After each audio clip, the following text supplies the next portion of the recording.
متابعينا الكرام، يسعد اوقاتكم. اهلا وسهلا فيكم. مثل ما عودناكم فيرست وان موجوده بكل مكان وزمان، ونحن موجودين اليوم مثل ما عم نشوف خلفنا بريستورانت فيروس ريستورانت لنحضر مناسبه مهمه جدا بتخص تسليط الضوء على مرضى الصرع والتعريف بمرضى الصرع، وبنفس الوقت هو فند ريزنج دعم لمرضى الصرع. وبما انه اليوم عزيزه اخذ دور الملكه، فانا ما لي قادر احكي معها، راح اعطيها هي تحكي معكم. تفضلي عزيزه. ثانك يو كثير ياسر. يعني عملت مفعولة مشاهدينا. يعني هاي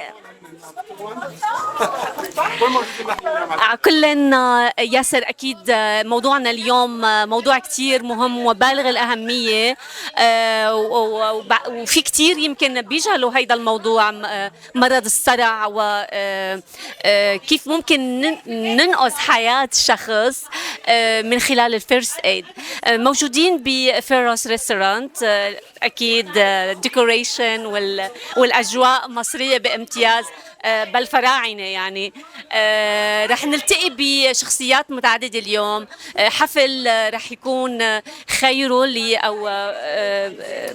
لجمعية لدعم جمعية مرض الصرع في إدمونتون. ولو تسمحي لي بالمايك عزيزة ملكة. طبعا الجميع عم نشوف اسمها هون. رح نكتب اكثر شويه تفاصيل عنها، ورح تشوفوا طبعا هذا الايفنت وتراثيسه. Epilepsy Association of Edmonton Northern Alberta. طبعا مثل ما حكيت عزيزه، نحن عم نسلط الضوء اليوم على مرضى الصرع، وهو هذا الايفنت رح يكون الريع له يروح لدعم هاي الجمعيه اللي عم بتساعد مرضى الصرع. رح نشوف عزيزه شو عملت اليوم، مع مين التقيت اليوم عزيزه. تفضلي. أكيد ياسر، رح يكون معنا لقاءات عديدة مع عدد شخصيات، منهم أكيد الدكتورة مي هيكل، المنظمة لهذا الحدث اليوم، وأكيد صاحبة المطعم كاترين ثابت. كمان معنا المديرة التنفيذية فاليريا، وأكيد الفنانة الاستعراضية يلي كلنا بنحبها وبننطر الفن اللي بتقدمه، الفنانة روضة. Hello everyone, and welcome to this wonderful the Egyptian cultural event. We're very pleased to have with us Valeria Palladino, the Executive Director of the Edmonton Epilepsy Association. Thank you so much for being here and for supporting this special event. Oh, thank you. We are very, very pleased to be here today. To start, could you tell us about the association, Epilepsy Association, and the work you do? Yes.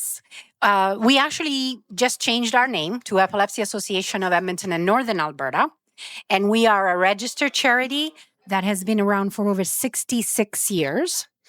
Would you like me to hold it? No. 66 years. And we support anybody who lives with epilepsy or helps or cares for somebody with epilepsy in Alberta, in Northern Alberta. So anybody north of Red Deer.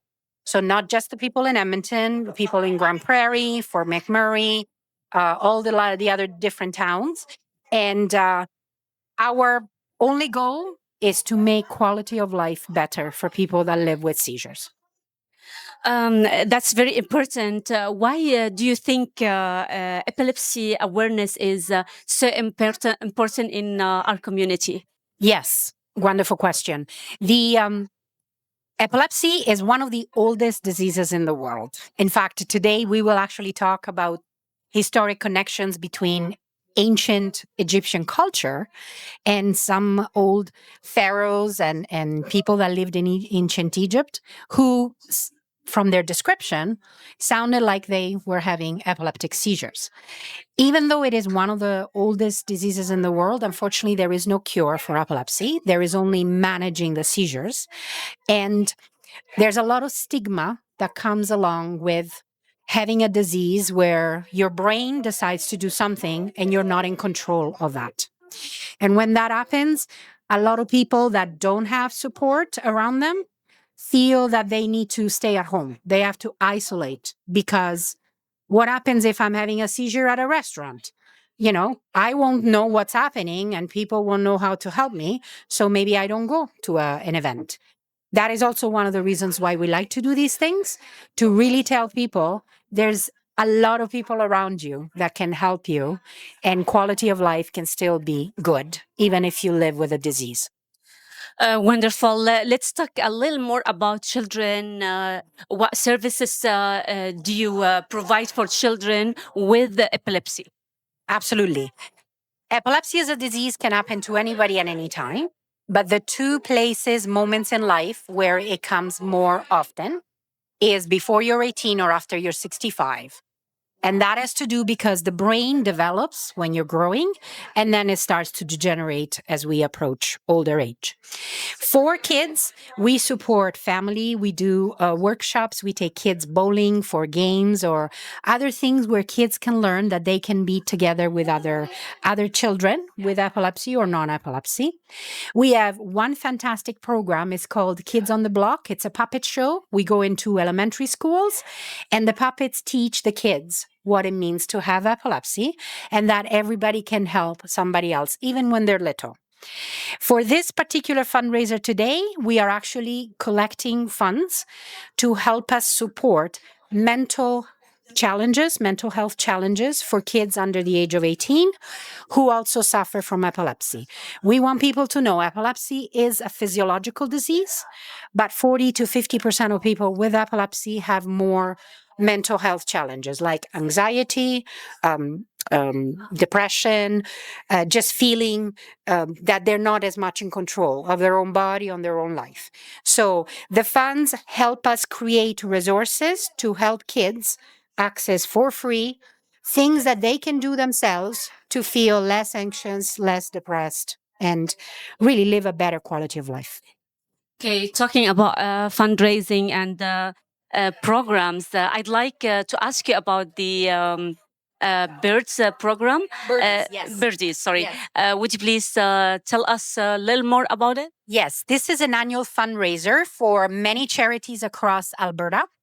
And between the month of March and August, any funds that are donated to us through this program will receive a matching of 50% for the first $30,000 that we receive. So if we raise $30,000, this program gives us $45,000. That is an amazing return on investment. So if somebody today decides to donate $10, they are really donating to us $15 because the company gives us extra. And at the end of November, we will receive the funds that everybody has donated to us, like many other charities in Alberta. And we will use 100% of those funds to create these resources for kids with epilepsy to support their mental health. Looking at the bigger picture, how can our community support people with living epilepsy? One very easy thing to do is to go on our website, epilepsyalbertanorth.ca, and find all sorts of resources that are free for adults, for children, for parents, caregivers, and just spend 5 minutes on a resource to learn a little bit more what it means to live with epilepsy and what anybody can do to help somebody having a convulsive seizure. It doesn't cost anything. Our resources are always free. And by more people learning and knowing about the disease, those who live with the disease will actually have a chance to feel more included in anything in society. Amazing. Finally, what message would you like to share with the people living with epilepsy? Yes, epilepsy is an invisible disease. When somebody does not have a seizure, they look and feel very normal.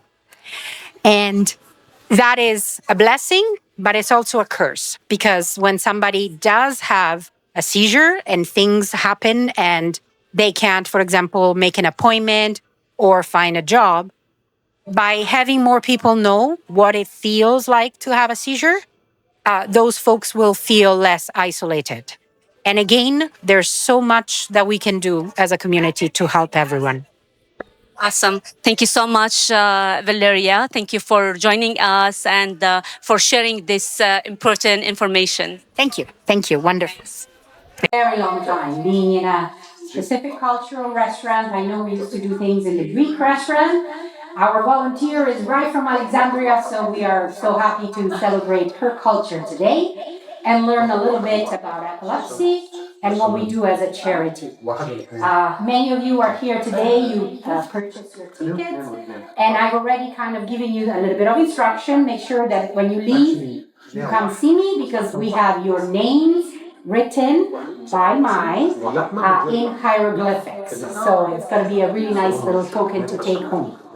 Our association has been around for over 66 years. We are a tiny charity. We like to call ourselves very mighty. And any funds that we have raised through your lovely purchase of the tickets for the meal and any donation you give to our birdies today, we have some QR codes around, or come and look for me. We'll go towards supporting kids living with epilepsy and building free resources for their mental health. We know that epilepsy is not a mental illness, but 40-50% of kids with epilepsy tend to have more anxiety, more depression, and sometimes parents need extra help. So the funds that we raise today will all go towards that particular program. And I'm so excited to introduce her hideout now, and she will get you, you're not going to only have a meal, but a really true performance and experience with some wonderful dances. And a surprise for a couple of you who are having a special celebration today. So, once again, thank you for being here. And Mike, please come in and take the microphone. Good afternoon, everyone. I'm extremely happy with this event as an Egyptian, as a doctor, as a volunteer in my dear EAENA, and so happy to have my friends here all. And first, before we begin, we want to know what's the relation between epilepsy and Egypt. So let's. Yeah, we'll take it. So there's a little video, it's a little bit tiny, but as long as the audio goes on, it'll still show.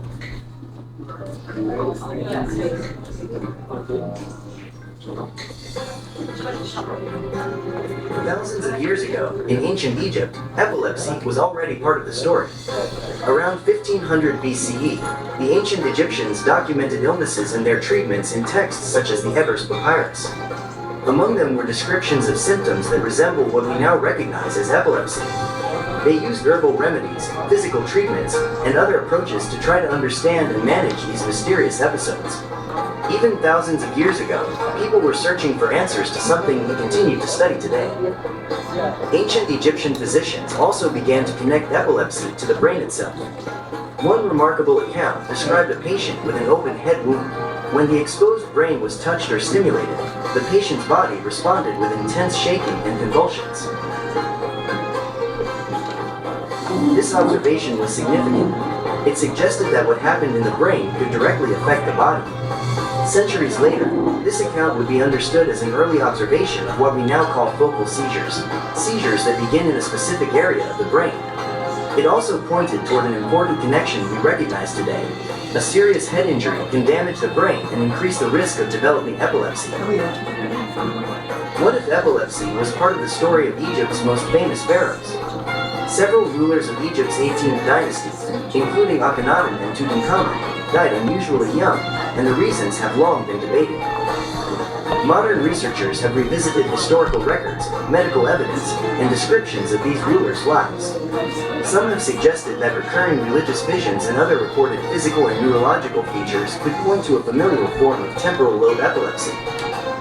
It is only a theory, but if correct, it would mean that epilepsy may have touched the lives of some of ancient Egypt's most powerful rulers. Thousands of years later, their story continues to raise questions about how epilepsy was understood and experienced in the ancient world.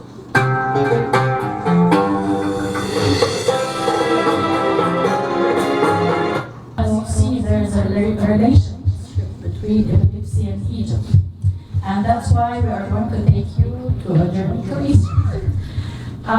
First, you should have received 2 art activities handouts in your envelopes. If you hadn't, just tell us and we will give it to you. The first one is an Egyptian art activity for adults and for children as well. And the other one is write your name in hieroglyphics activity. And the ancient Egyptian writing is one of the most ancient writing systems in history, and it is not influenced. And it has been used in Egypt for centuries, and although we don't use it now, but we treasure it a lot as part of our culture, and it was kept preserved by our Egyptian churches. So you can try this activity by writing your name in hieroglyphs. Okay? Then we will start our trip. And our first stop is the date. Today is 15th of August, which marks the celebration of the flooding of the Nile. As we look at the map of Egypt, we have a map in the envelope. Egypt lies in the northeast corner of Africa and the southeast corner of Asia through the Sinai Peninsula. And the river Nile has always been Egypt's lifeline. It is the longest Nile in the world, flowing from south to north through the country, and its predictable flooding shaped Egyptian calendar, agricultural cycles, transportation, trade, and supported the growth of cities, temples, and monumental architecture such as the pyramids along its valley. And it was believed that it is a gift from the ancient Egyptian gods.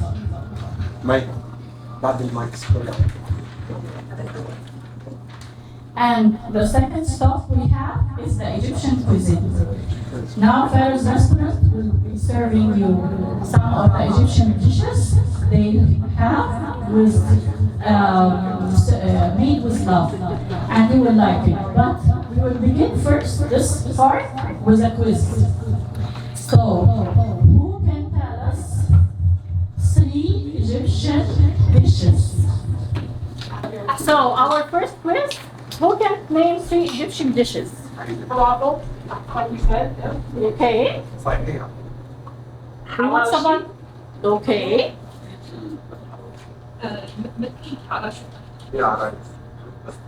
Any kashawawi or kashawawi? Koshari? Koshari and falafel. One more? Okay. One more your meals, right? Okay. So the winner is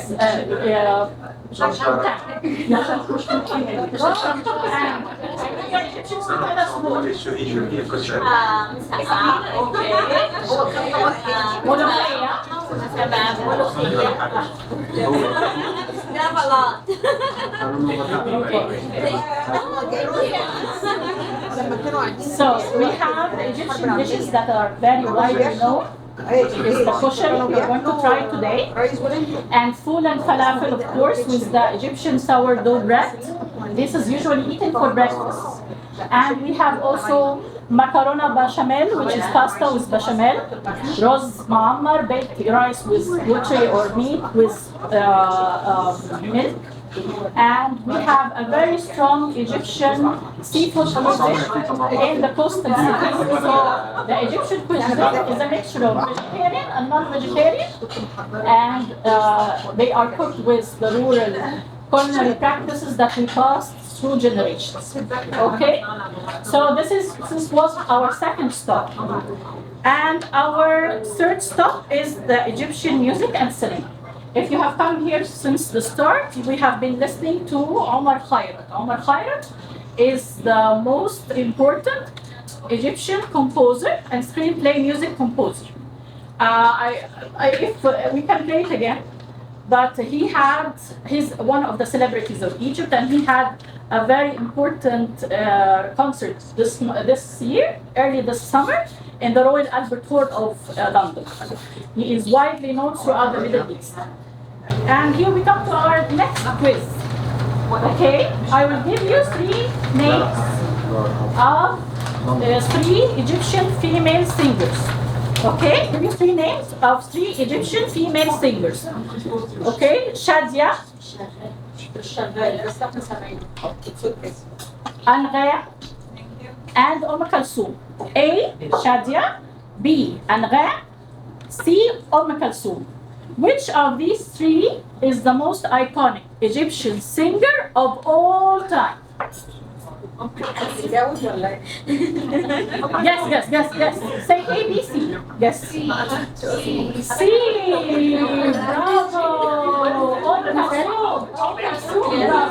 We have a picture of her here.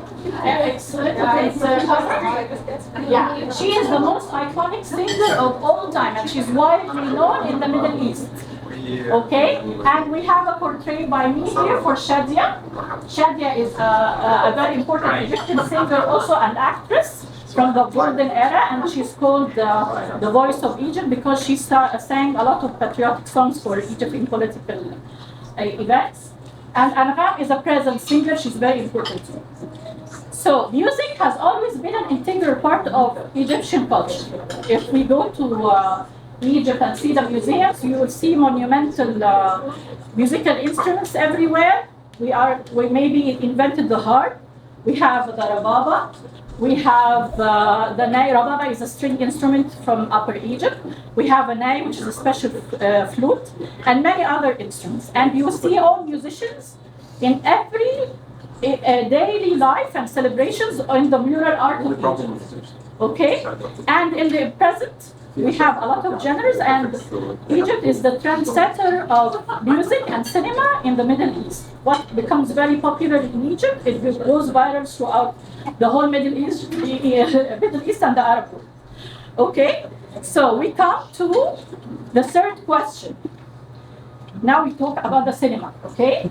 So, name a Hollywood star from the golden days who is Egyptian.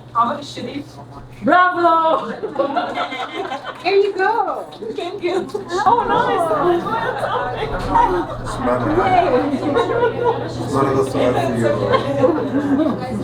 So, very good, very good. Now, before beginning the best part of our program, we are going to talk about Egyptian folklore for a little bit, okay?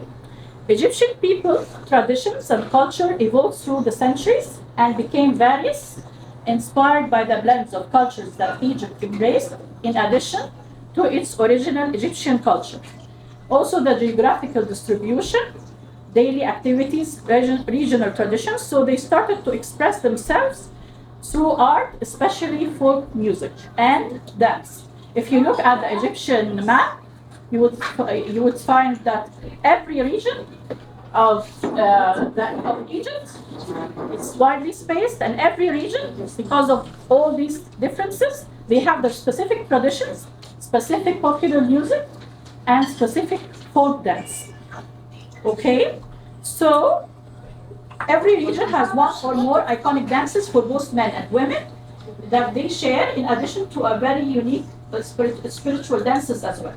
And here we are going to welcome the Egyptian-Canadian folk artist Radwa Nasr, who came all the way from Calgary to entertain you and represent the Egyptian heritage and traditions through folk dance.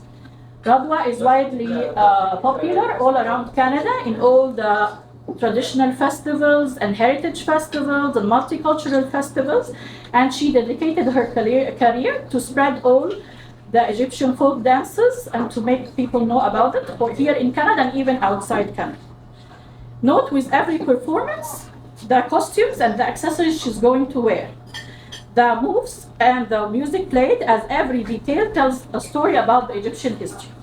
The first dance is going to be the Shamaidan dance. What's this Shamaidan? It's the candelabra or the chandelier dance. It's known as the candelabra dance, and it's believed to be originated during the Ottoman Empire, then popularized in Egypt. The dance symbolizes the arrival of light and joy in the lives of families, often performed at weddings, baptisms, special events like bridal procession, which is called Zaffa in Egypt, for centuries. So enjoy and concentrate.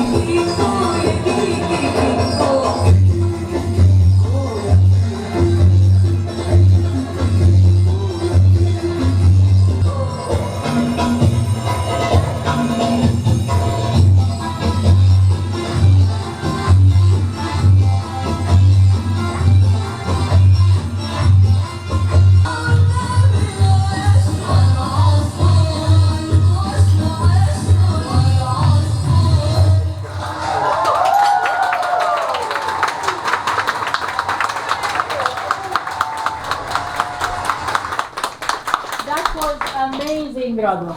And now we are going to make an Egyptian zaffa, small zaffa, for a couple who are celebrating their anniversary today.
This one is belly dancer, a professional, and this goes layer and layer and layer made of copper, originally copper. And in Egypt we put candles, but here it's not allowed. I don't want to burn.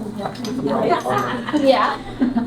And yeah, this is our Egyptian costume, originally Egyptian. And now you will continue to do. Thank you, Radwa. Epilepsy, as we know, is a very chronic neurological disease, and although it is chronic, but it is the good news, it can be controlled in 70% of cases, and everyone can live a very normal life. But how does epilepsy look like? How does it come? Okay, it comes in very different ways. It comes as jerking. It comes as stiffening. It comes as blanking out spells and staring spells for a little moment. It comes as loss of consciousness, strange sensations that we can feel, or strange behaviors, and many more. But what can we do as normal people if we have encountered somebody with epilepsy in our daily life?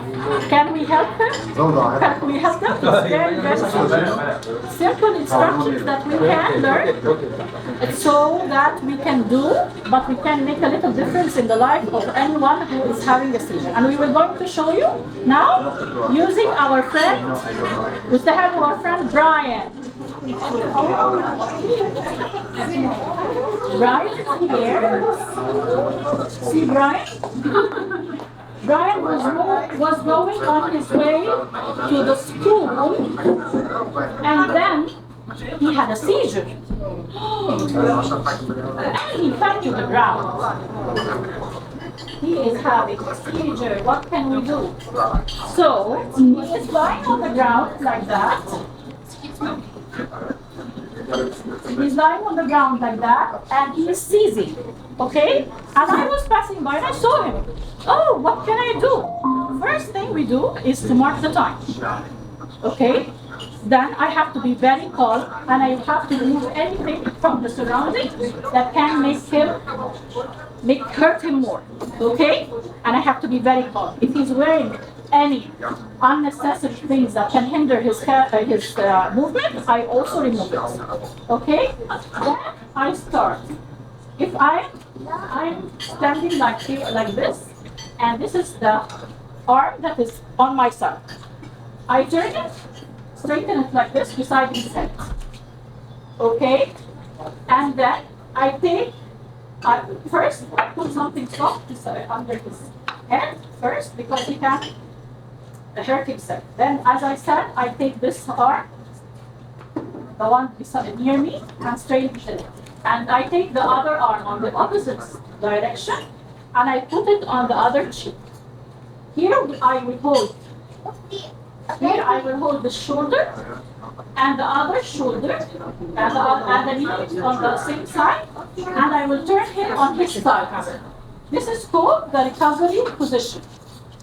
I make sure that his mouth and nose are to the air and nothing is blocking it so that he can breathe freely. Okay? And then I look again at the time. If this takes up to 5 minutes, I have to call for the emergency. Usually, it only takes a few seconds and he wakes up. And it's very good that when he wakes up, he finds somebody handy beside him that he can help, that can help. Also, there are other things that I have to be very cautious about. First thing, I don't put anything inside his mouth. Anything inside his mouth, like putting something for the teeth. This was a common practice. This can hurt you and hurt him more. Okay?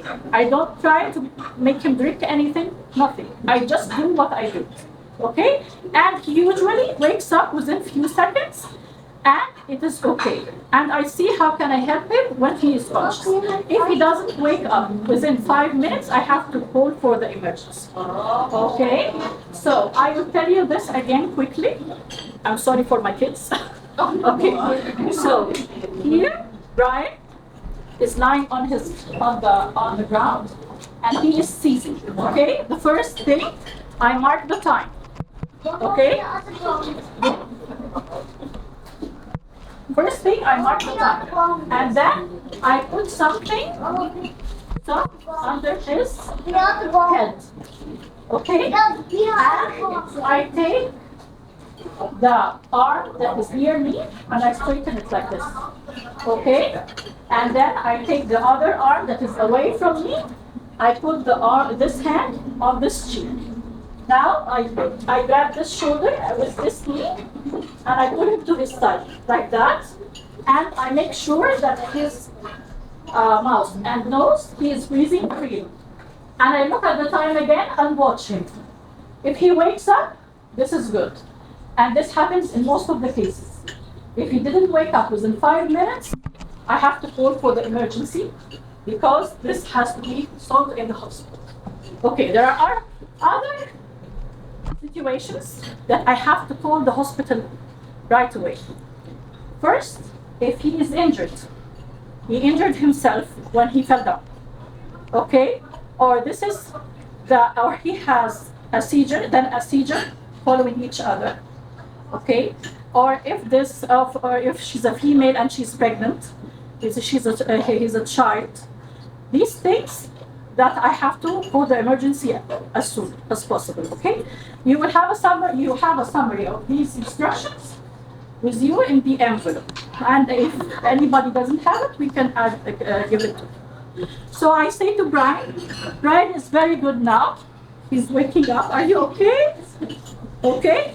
Say goodbye to my son. Say goodbye. We will come to our next stop. Alexander. Alexander is my home city. And it is very precious and it's a very old city.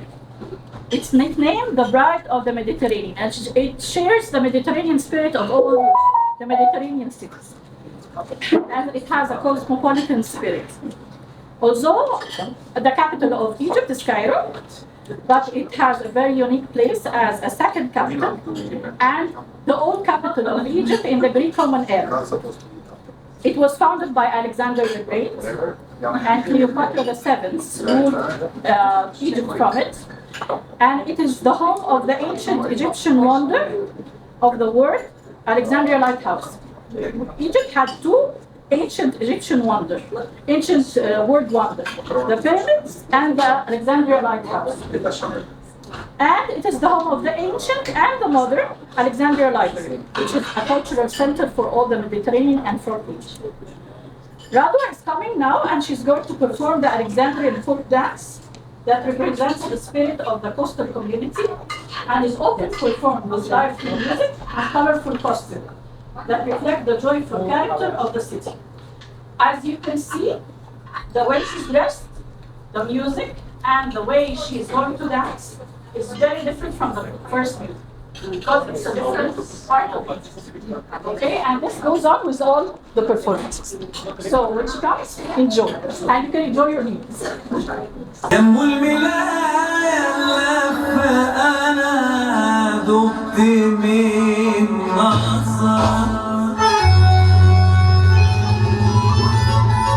كسر ورسم ده جمال مفهوش غلطة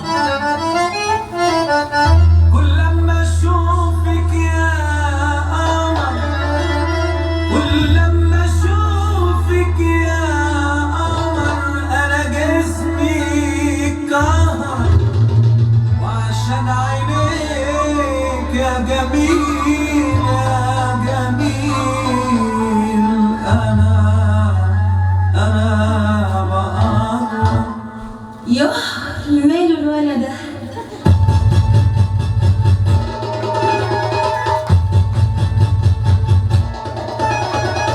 ده مفيش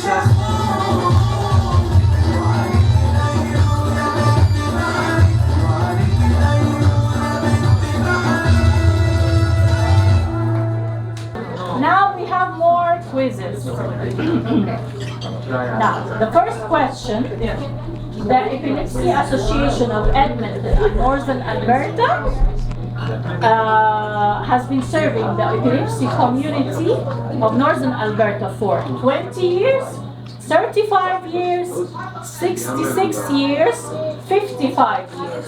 66. Bravo!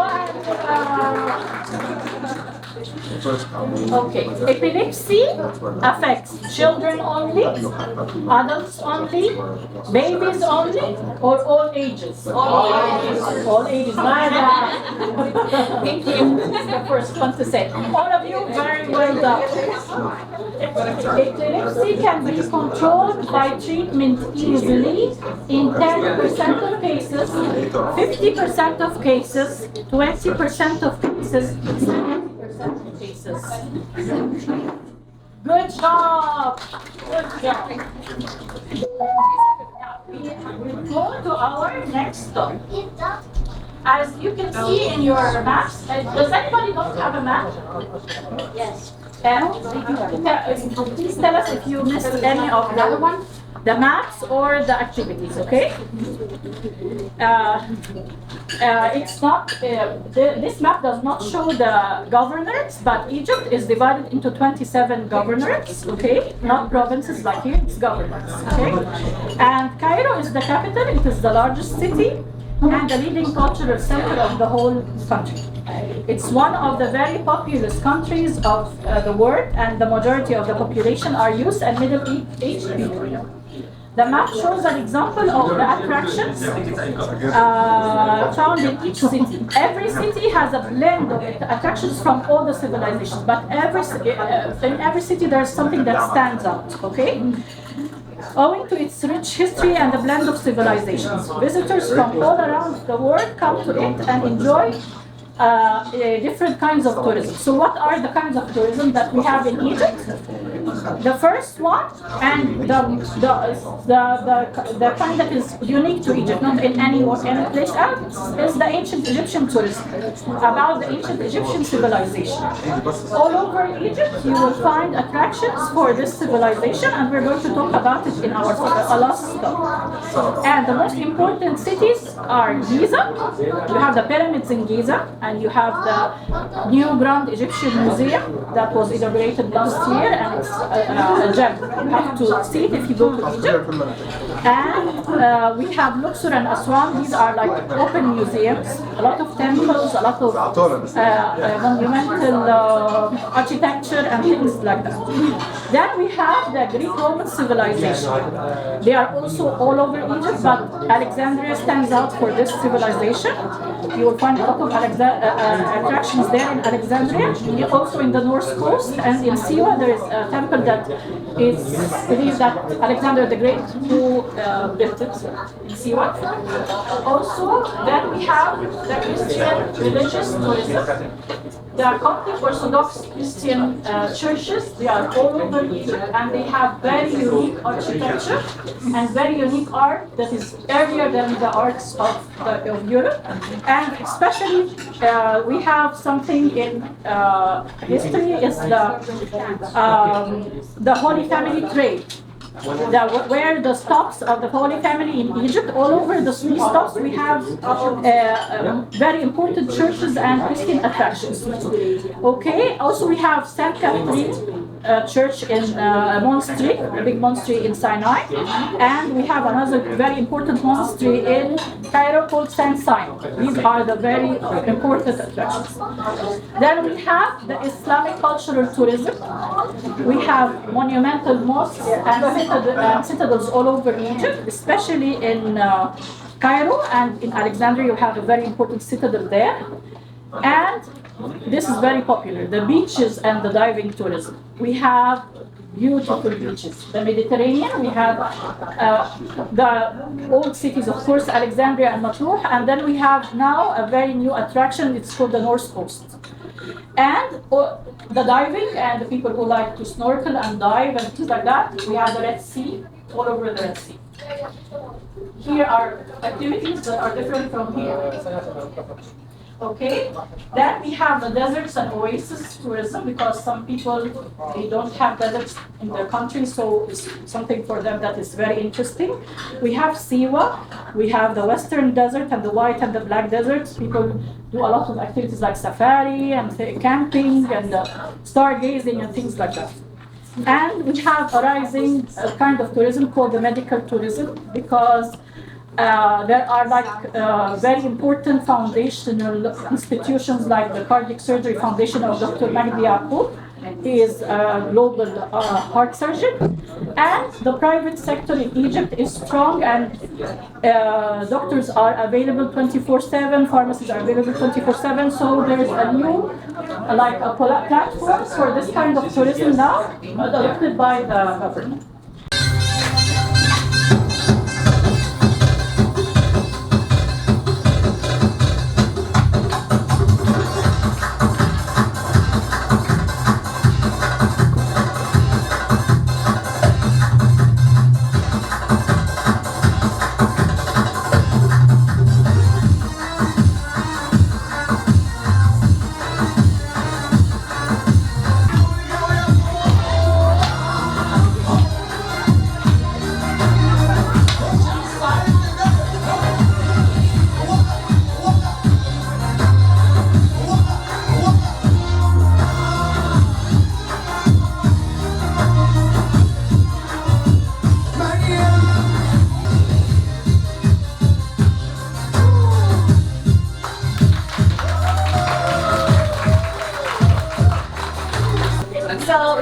This was Saidi Egyptian folklore coming from Upper Egypt.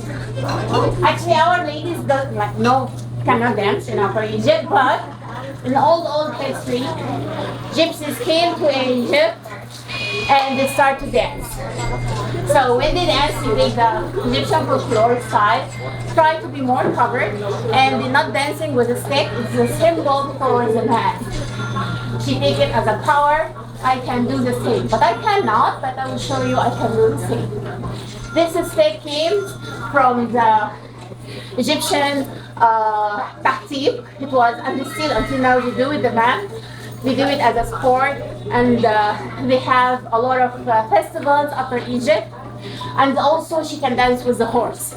But for the place, I didn't bring my gilgil, my horse. Next time, inshallah, I'll bring my gilgil, my horse, to be with you. So we have to give a brief about the history.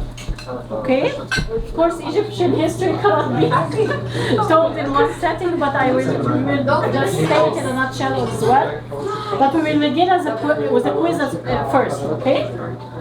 So, according to the recent archaeological discoveries, Egypt's heritage is traced back to 3000 BC, 6000 BC, 10,000 BC. What is it? Sorry, I didn't Okay. According to the recent archaeological discoveries, Egypt's heritage is traced back to 3000 BC, 6000 BC, 10,000 BC. 10,000. Bravo! Thank you. This is a little bit tricky, okay? Okay, the 6000 BC is when the Egyptians from old Egypt who appeared first in history in 10,000 BC, okay, all over Egypt, got concentrated around the river Nile and began their agricultural heritage, okay? But the first traces of Egypt began from the 10,000 BC. Okay, the 3000 BC is the beginning of the dynasties era. The families, the pharaohs' families that we know most of them now, okay, and they are responsible of most of the monumental architecture and monuments that our people come from every part of the world to see this civilization. This began with the since 3000 BC, okay? So, Egypt has one of the longest histories in the world, considered the cradle of civilization for that reason, as ancient Egypt saw some of the earliest and greatest developments in writing, agriculture, urbanization, organized religion, and central government. The dynastic era that we talked about, beginning 3000 BC, left magnificent monumental wonders like the pyramids, the temples, the tombs, the ancient cities, and Egyptian antiquities that we see inside and outside Egypt in the museums of the world. Then, Egypt embraced a number of civilizations, beginning with the Greek-Roman, the Coptic Christian, and the Islamic, and of course there was overlaps, producing more blend to Egyptian culture, and continuously shaping the Egyptian people and their traditions. Then, modern Egypt, the history included periods of colonization and monarchy, okay, and the monarchy is by Muhammad Ali family, okay, and also important events like decoding of the forgotten ancient Egyptian language happened in that era, the birth of science of Egyptology happened in that era, the building of modern Egypt and becoming a modern country like every part of the world happened in that era, the inauguration of Suez Canal, which has a very important trade importance worldwide. And then since the 1952, Egypt became an independent republic and it is still now. Okay? So here we come to our last two questions. Okay? So I want our friends to answer this one and you have the second one. Okay? Okay. So I want you to name 3 kings or queens from ancient Egypt, the dynastic era. Very famous names. King Kong. Okay. You know this one? King Tut. Okay. King Tut.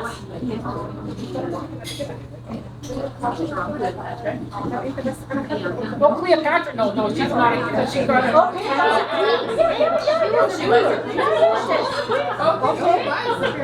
Okay. And one more.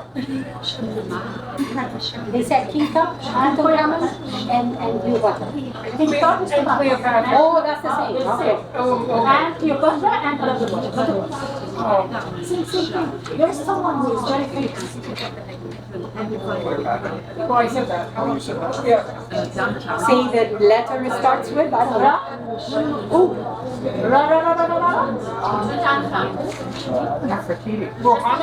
Okay, this is one. Okay, this is one of them, but we need someone to say the name. I was going to say okay.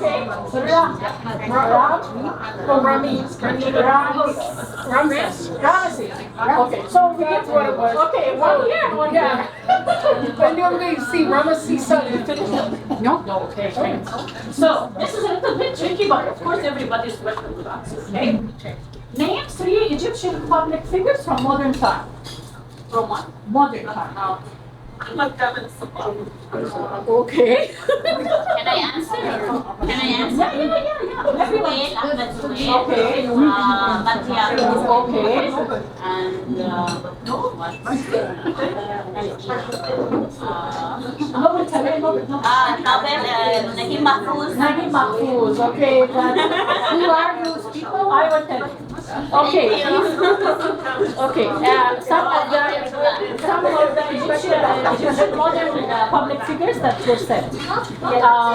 Next, we have people who won the Nobel Prize. Okay. So we have Naguib Mahfouz for literature, and his books are translated in all languages of the world. And we have Ahmed Zubair for chemistry. He was the one who discovered the chemical cycle. Okay. And in America, this is team. And we have Anwar Sadat for peace. Yes. Okay. And we have Sir Magdi Yaqub, I mentioned before in the medicine.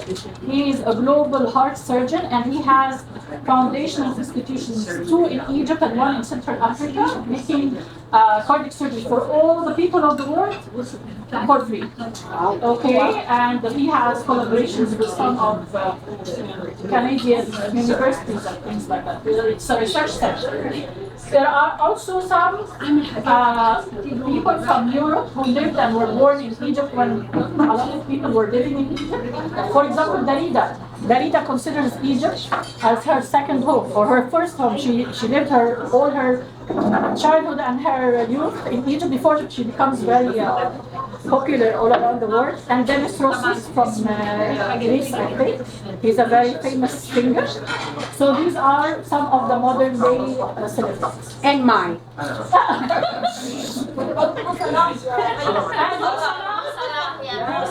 Mohamed Salah, the most famous Egyptian football player, very famous in the European league. now he went to Turkish team. Yeah, he went to a Turkish club. Before he played in Liverpool in England. He's very popular there. But now He is like Ronaldo and Messi and Mohamed Salah. These are the top of the football. Okay, so and finally, we are going to end this beautiful event with the ancient Egyptian performance and share the photo booth activity with Radwa when she's dressed in the ancient Egyptian costumes. But before that, I will welcome Valeria to say her closing word, and then we will welcome Radwa, and I hope you enjoyed the trip with us. Yes, this was fantastic. Thank you so much.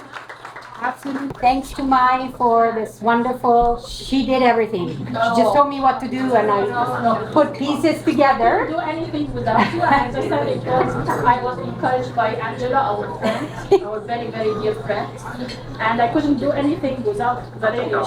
She's the one who guided me. So we really hope you enjoyed this experience and discover this wonderful restaurant so you can become repeat customers. For those of you who purchased through our fundraising meal, if you're happy with the meal, we encourage you to leave a tip. The tips were not included, gratuities were not included in the elements.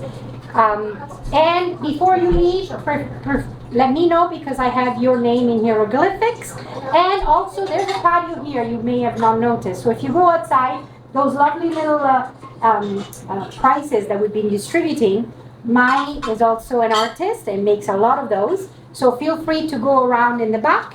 We also have a table for epilepsy and our resources are all free. So if you want to take a book or a little bracelet, you're more than welcome for it. We are absolutely thankful for you joining us today. And let's also, I want to thank Catherine and Abraham, the owners of the restaurant. Let's give them a wonderful round of applause. I would like to use the space. And I think this was fantastic. So we need to find another cultural thing. So chances are sooner or later you're going to go to an Italian one because that's where I come from. So we may not be as ancient as Egypt, but we love food. So for next time, I invite you all to my house. Again, enjoy the rest of the meal. Radwa will finish with her final dance. and you're most welcome to stay as long as you want. Thank you again.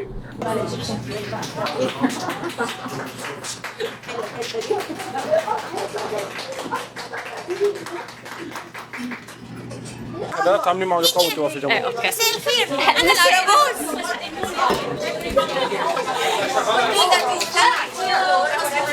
طبعا كراكوز وعيواز معنا. الأراجوز. الأراجوز. شو بتقولوا له بمصر؟ احنا بنقول عليه الأراجوز. نحن مو كراكوز. الكراكوز مش كراكوز أراجوز مهم ولا الدراما والفن والترفيه؟ هو دلوقتي، بس الأراجوز دخل في اليونسكو وبقى جزء من اليونسكو، الفولكلور المصري الأصيل. طيب إذا طلبنا منك تقدمي لنا هيك شيء سريع منه تفضل نشوف شو بده يطلع على الكاميرا. فينا نرجع إن شاء الله. نقول بدي أحكي لنا بالمصري؟ أكيد طبعا. مع الفراعنة. أيوة. ما هي أصل اللغة العربية المصرية فرعونية. هنقول توتة توتة، والفولكلور أصل الحدوتة. أصل الحدوتة الأراجوز، لأن الأراجوز زمان في مصر كانوا بيستخدموه علشان خاطر يقول القصص ويحكي في زمن طبعا ما كانش فيه الإنترنت، وكان بيقعد بقى يسلي الناس في الفلاحين الاماكن اللي هي عندنا في مصر، وكان بيسلي الاطفال ويضحكهم ويرقصهم والحاجات الحلوه دي. فاحنا طبعا عشان انا بقدم الفولكلور المصري، فالاراجوز جزء لا ينفصل عن حضارتنا وثقافتنا المصريه وفولكلورنا. اهلا وسهلا فيكي فنانه روضه. ناطرين هيدا اللقاء من قبل. شكرا جدا لوجودكم، شرفتونا ونورتونا. ثانك يو. حضرتك فنانه استعراضيه، هيدا اللي بنعرفه. بتحبي تعرفي جمهور إدمونتون عن نفسك أكثر، الحفلات والمناسبات يلي بتشاركي فيها؟ والله أنا رضوى نصر، أنا الفاوندر بتاع Egyptian Folk Dance Academy. بقدم الفولكلور المصري من أول التنورة وكل الفولكلور المصري والتراث المصري بتاعنا. وجيت هنا على إدمونتون بدعوة من مي عشان نقدم فولكلورنا المصري في الحفلة. وإن شاء الله اللي جاي عندنا حفلة جاية في شهر 9، هنقدم حفلة بليغ حمدي، هناخد فيها جزء الفولكلوري والجزء الغنائي، وبليغ حمدي هيكون معاكم شخصيا من مصر. واو، متحمسين كتير. فنانة روضة، اليوم متواجدين ب فيروز ريستورانت. فيك تحكي لنا أكثر عن هيدا الحدث وشو اللي هيك العلاقة بين الفن الفلكلوري ومرض الصرع؟ يعني مجرد هو كان مجرد هيك مداخلة يعني، أو في شيء بتحبي تحكي لنا عنه؟ والله أنا دايما بشوف إن الفن والموسيقى جزء لا يتجزأ من العلاج. الفن والموسيقى من انواع الثيرابي اللي احنا بنلجأ ليها، فقلنا بالمره ان احنا نعرف مي ان هي تعرف الجمهور والناس بالثقافه والحضاره المصريه. وطبعا مصر معروفه للجميع، بس عايزين يشوفوها من جانب اخر غير الاهرامات والجو ده. مصر كبيره وفيها الحضاره والفولكلور، وبما ان احنا عندنا مطعم مصري فقلنا نقدم الترفيه، الجو الترفيهي كجزء كمان من العلاج مساهمة. أكيد 100% حكيك مزبوط إنه الفن بيساعد أساساً بالعلاج النفسي. تمام. بالإضافة لمشاركتك اليوم، بنشوفك كتير بالسلطان ومحلات كتيرة. الحفلة الجاية وإمتى حتكون ومع مين؟ والله انت دايما هتشوفوني في المطاعم المصريه بامانه يعني. فالسلطان طبعا بما انه مطعم مصري، فان شاء الله عندنا حفله يوم 31 ان شاء الله في الشهر ده، وهقدم طبعا الفولكلور المصري ومعايا مطربين بامر الله. وان شاء الله زي ما قلت لك هتكون في حفله برضه في سبتمبر، حفله بليغ حمدي ان شاء الله. تمام. بالنسبه للازياء اللي بتلبسيها خلال الفقرات، كل فقره بتغيري وبتنوعي بالزي، هل كل زي له منطقه معينه في مصر او فولكلور؟ ده حقيقي، احنا كل منطقة عندنا في مصر من شرقها لغربها لشمالها لجنوبها ليها زي معين في التقديم، ليها موسيقى معينة. وانا بحرص قوي قوي قوي ان يكون الزي، انا طبعا كله جايباه من مصر، وبحرص ان انا احافظ على التفاصيل الصغيرة اللي في الزي عشان تقدم لكم الشكل الفولكلوري الاصيل، وبس في نفس الوقت ان احنا نحافظ على شكل مودرن شوية. النهارده انا لما قدمت اول جزئيه قدمنا الشمعدان بالشكل والشمعدان الاصلي وشكله وتاريخه، وبعد كده نقلنا على الاسكندريه والملايه اللف والبنت الدلوعه، نزلنا تحت على الصعيد وقدمنا الصعيدي، وختمنا طبعا بالفرعوني، ومعانا جزء فولكلور اراجوز. هلو هاو ار يو. صار كنديان. هو والله مقدمين له على الجنسيه بس والله متعدد اللغات مقدمين له بس هو مش عايز يعني مستر لغات. يا بس هو تعبان من البرد هنا الحقيقه. تعبان قوي. ميرسي كتير مدام رضوى، تشرفنا فيكي وحبيبي، واكيد حنحضر كل المناسبات والحفلات اللي بتقدميها. على راسي، اهلا بيكم وشكرا جدا لوجودكم. بتحبي توجهي اي رساله لجمهورك خلال فيرست وان؟ انا بقول شكرا جدا لوجودكم، ودايما شرفونا، ودايما نتعرف على حضارات البلاد كلها. انا ببقى متعطشه لكل البلاد مش بس مصر، وبحب دايما اشارك في كل المهرجانات مصر باسم مصر. واكيد مصر ام الدنيا، وحنقول عمارية مصر. ثانك يو حبيبتي. متابعينا مستمرين بالتغطية الإعلامية للحدث اليوم، هو أكيد لمساندة مرض الصرع والتبرعات لهذا الجمعية. متواجدين في مطعم فيرو ريستورانت. أكيد ما فينا إلا نحكي عن كرم المصريين، ضيافة المصريين، أخلاقهم وطيبة قلبهم. شو ما حكينا قليل. معنا السيدة كاترين عبد النور، أهلا وسهلا فيكي مدام كاترين، صاحبة مطعم فيروز ريستورانت. اهلا وسهلا بيكم، مبسوطين خالص ان انتم معانا النهارده وحاسين ان انتم بتزورونا في بيتنا. شو هالاجواء اللي بتعقد؟ يعني حقيقي فعلا كانه نحن موجودين بشارع من شوارع القاهره، كل شيء اجواء مصريه. ما بعرف اذا بتبرم الكاميرا، الفنانين العمالقه المصريين، الفراعنه، كل شيء حاضر هون بهذا المطعم كانه فعلا بقلب مصر. انت عارفة المصريين وحبايبنا في الوطن العربي لما بيخرجوا من بلادهم بيبقى عامل زي السمكة اللي خرجت من المية، فأنا قررت أحط شوية مية حواليا عشان أعرف أتنفس، أبص في وشوشهم يفكروني بأيام حلوة، بريحة بلدي، بأهل بلدي، بقرايبي، بشوارع مصر. فكنت حابة إن المكان يبقى اللي بيزوره، اللي مش عارف ينزل مصر، يجي هنا ياكل لقمة من ايدين مصرية، يشوف وشوش مصرية، الفنانين، يشوف تاريخ مصر، الفراعنة والملوك والكينجز، ويشوف قدرة الفول، ويشوف كل ما هو في الشارع المصري يعني. كتير حلو. يعني قد ايه انه مهم انه هون مش بس مطعم العالم تاكل وتعيش اجواء المصريه، لا، مستحضرين الثقافه، الحضاره، وبالذات مصر ام الدنيا وبلد الحضارات. بدنا نحكي اليوم اكثر مدام كاترين عن الحدث اليوم، الايفنت يلي معمول اليوم. شو فيك تخبرينا عنه؟ هو الحقيقة أنا عندي ميديكال باك جراوند، يعني عندي خلفية طبية. أنا يعني لايسند نيرس هنا بكندا، وأي شيء بيتعلق بتعضيد ودعم أي أشخاص عندهم نوع من أنواع الإعاقات أو الأمراض، ببقى very excited وببقى حابة، لأنه أنا عارفة من خلال شغلي إن الناس دي مواردهم محدودة جدا. وابتدينا الحقيقة السنة اللي فاتت اتعرض علينا نعمل فاند ريزنج للاتش اي في والايدز سوسايتي، وعملنا دون وغطوا اعلاميا ناس فيري بروفيشنال زي حضراتكم وساعدوا كتير.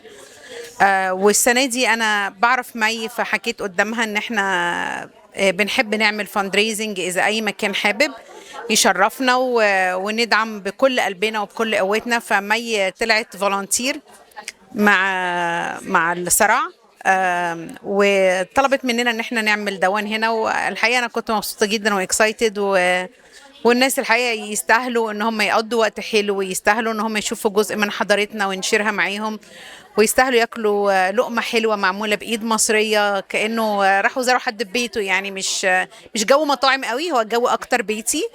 فهو ده اللي ده كان المين بوينت واحنا بنفتح المكان ده يعني. جميل جدا. هلا حكينا عن الايفنت والاكل الموجود هون مقدمينه، الكشري، الكباب، الفراخ. وشو فيك تحكي لنا اكثر عن الوجبات المصريه يلي مقدمينها بالمطعم؟ احنا الحقيقة اشكر ربنا عندنا حوالي 22 صنف على المنيو، من اول الملوخية والبامية والكوارع والممبار والكبدة الاسكندراني والحواوشي، وحطينا كمان كيتشن يوناني. الحقيقة انا عندي خلفية بالطبخ اليوناني يعني، فتقدري تقولي نص المنيو كده ونص المنيو كده لإرضاء أكبر قدر ممكن. بس احنا اخترنا لأن الإيفنت بتاع النهاردة أكل مصري، أكل الشارع المصري، فكنا مختارين كشري وحواوشي، وقلنا نزود حاجة تالتة جاست ان كيس لو حد ما حبش الاتنين دول، لأن الاتنين فيهم جلوتين، واحنا على درايه ان في جزء كبير من الناس دلوقتي عندهم مشكله مع هضم الجلوتين، فاخترنا نحط شيش طاووق معاهم، اللي هو اللي بنقول عليه الكباب الدجاج يعني. وده كان الطبق الثالث، لكن المنيو العاديه بتاعتنا كل الاصناف تقريبا المصري موجوده فيها كمان. جميل. فكرتوا شي مرة بدمج المطبخ المصري مع الكندي؟ انه شو ممكن يطلع معكم خلطات، او انه مثلا الكنديين اكثر حسيتي بفضلوا الطبق المصري؟ الحقيقه في اول ما فتحنا كان عندنا تشالنج رهيبه، ما حدش عايز يجرب اصلا، يعني no one would want to try. فعملنا كومبينيشن. لو بصيتي على المنيو في صفحة منهم اسمها الشيرابل بلاترز، ودي الأطباق اللي ممكن ياكلوها مع بعض عائلات كبيرة، فهتلاقي المجموعات من 2 من 4 ل6 وأكتر. لو بصيتي في المنيو هتلاقي إن إحنا حصل دمج بين مطبخ يوناني، هم هنا بيحبوا قوي المطبخ اليوناني. المطبخ الكندي مع كل احترامي هو مطبخ فاست فود، وانا ضد الفاست فود. مطبخي ما فيهوش اي صوصات بتتجاب من شيلفز، ممنوع عندي المايونيز، ممنوع عندي الكاتشب، ما عنديش الكلام ده، وكده انا مش هعرف ارضي المطبخ الكندي. فلو تاخدي بالك وتلاحظي الحواوشي هو الايجيبشن برجر يعتبر، فهو it's still the same idea، بس حاجة أكل نظيف يعني. we're fed up من الام اس جيز والأطعمة الملوثة والكيميكالز اللي بتحط في الأكل.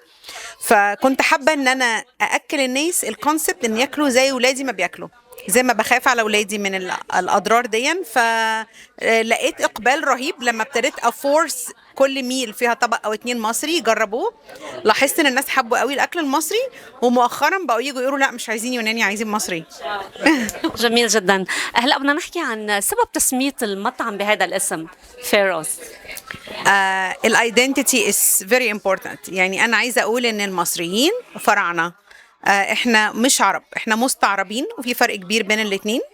الناس بتفتكر انه احنا وبعض جيراننا في الميدل ايست يعني كلنا عرب. no we are not Arabs، يعني مع كل احترامي لكل مواطن يعني وكل الناس، بس هي it's identity. يعني انت بتحبي تقولي انا بنت فلان مش بنت علان، فهو انا عايزه اقول ان دي الايدنتيتي بتاعت مصر، ان احنا فراعنه، ان احنا so proud to be ولاد ملوك. ملوك النهاردة حضارتهم أثرت في العالم لآلاف السنين، وأخلاقهم والحاجات اللي بنشوفها على الجدران المعابد في مصر بنحاول لحد النهاردة نقلدها، ويمكن مش بنعرف أسرارها يعني. 100%، وخصوصا انه الفراعنه من عجائب العالم، عفوا الاهرامات من عجائب العالم، ولهلا ما حدا قادر يكتشف القدره والامكانيات اللي كانت عندهم كيف بنوا هاي الاهرامات.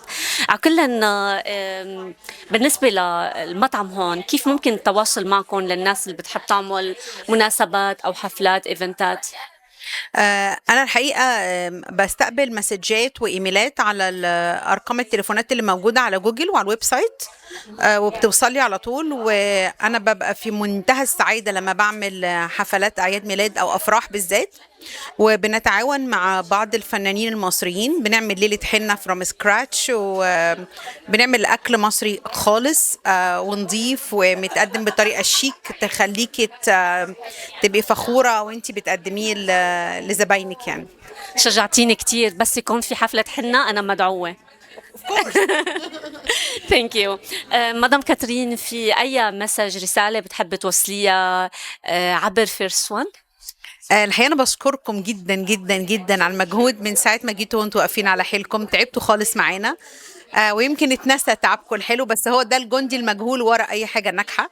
ثانك يو سو ماتش. بشكر كل زبون فكر يجي حتى عشان يشرب كوبايه قهوه عندنا. ثانك يو سو ماتش. وي او يو ا لوت. يعني اذا احنا عارفين نستمر في الوقت الاقتصاد الدوله فيه مش احسن حاجه دون، احنا مستمرين عشان بيكم وليكم وتحت امركم في اي حاجه. شرفتونا.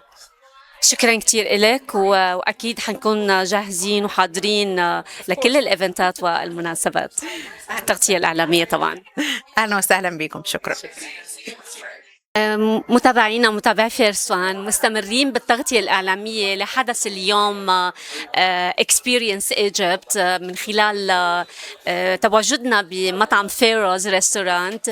أكيد لنحكي أكثر عن هذا الموضوع، موضوع مرض الصرع مثل ما قلنا، موضوع جدا عميق وبالغ الأهمية، وكثير من الناس بتجهل قصص كثير فيه. لنعرف أكثر عن هذا الموضوع معنا الدكتورة هي المنظمة للحدث اليوم، ودكتورة أخصائية أطفال وصحة نفسية. معنا الدكتورة مي هيكل. أهلا وسهلا فيكي. أهلا بيكي وأهلا بيكم، نورتونا والله.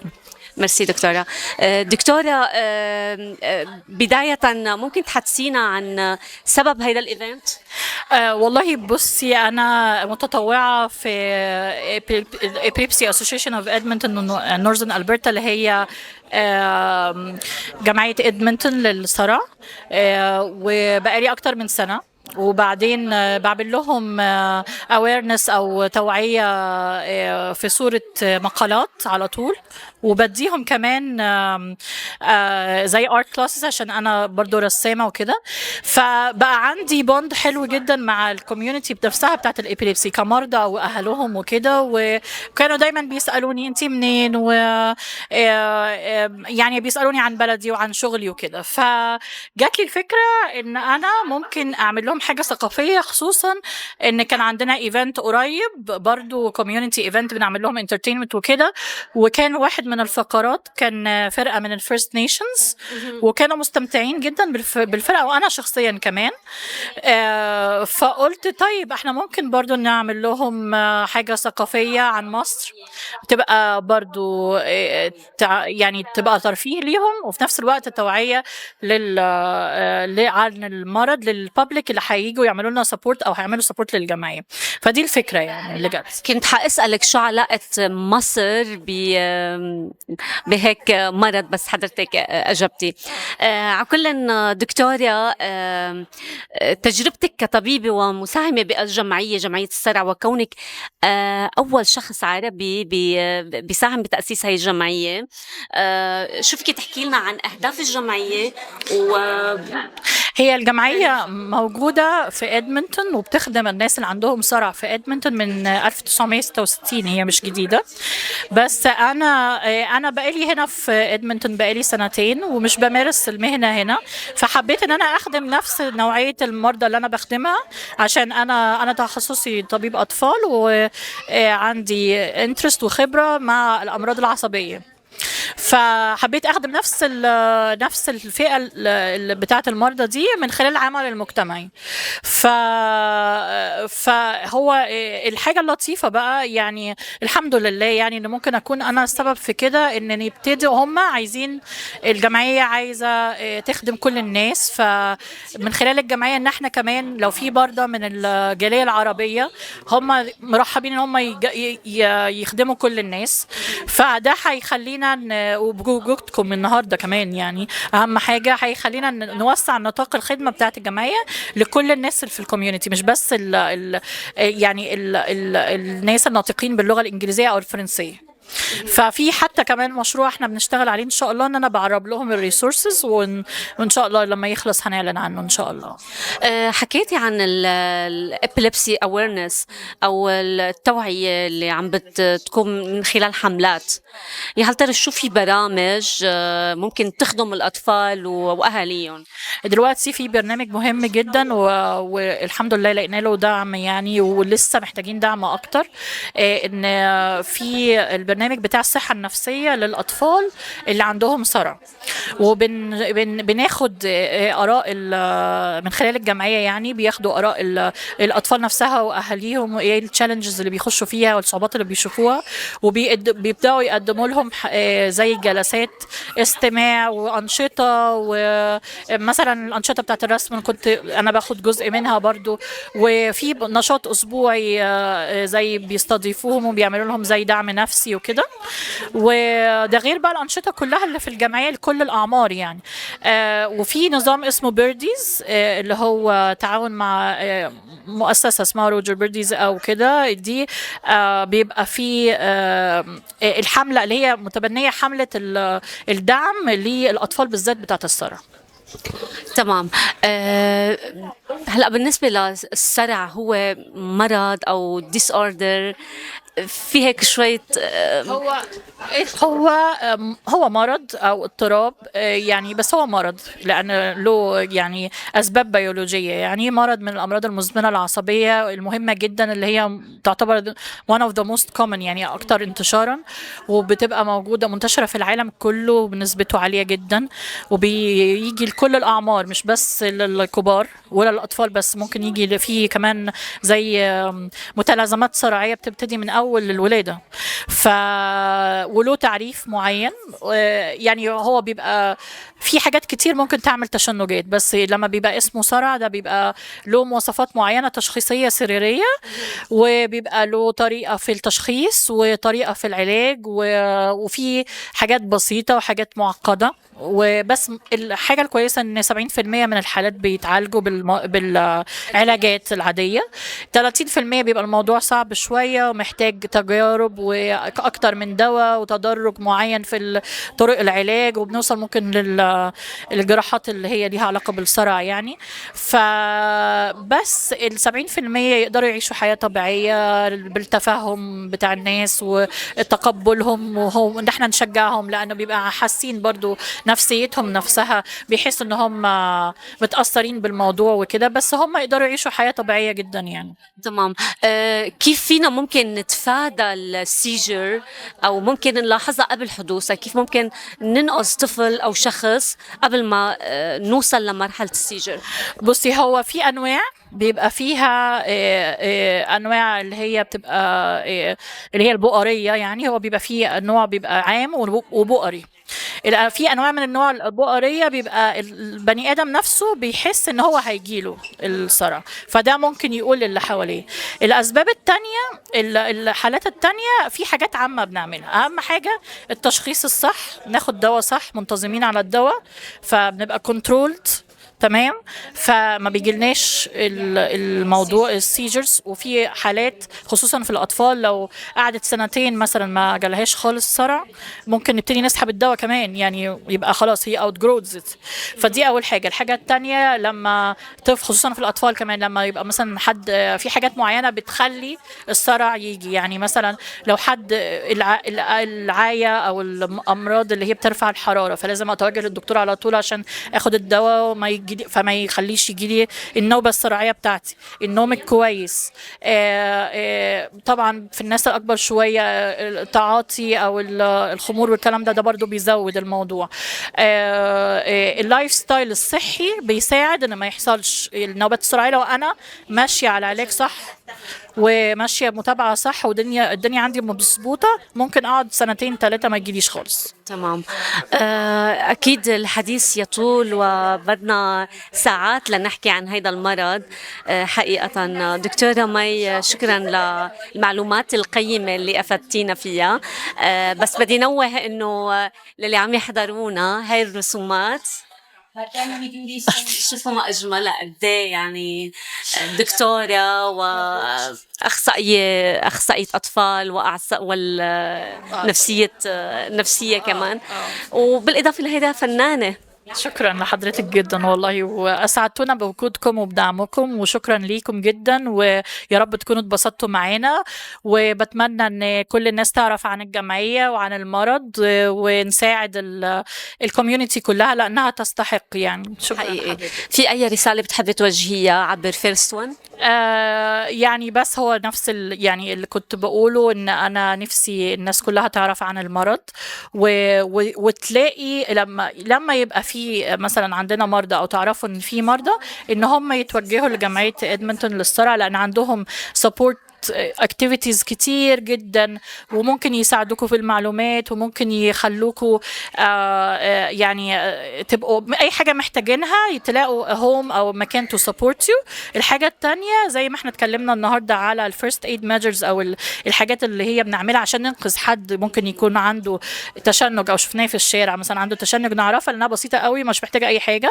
فدي حاجه برضو ممكن نعرفها، وهنلاقيها في كل حته، او عندنا في الجمعيه برضو في الويب سايت بتاعتنا تعرفوها. شكرا لحضرتك. شكرا كتير لك حقيقي. يعني العلم نور.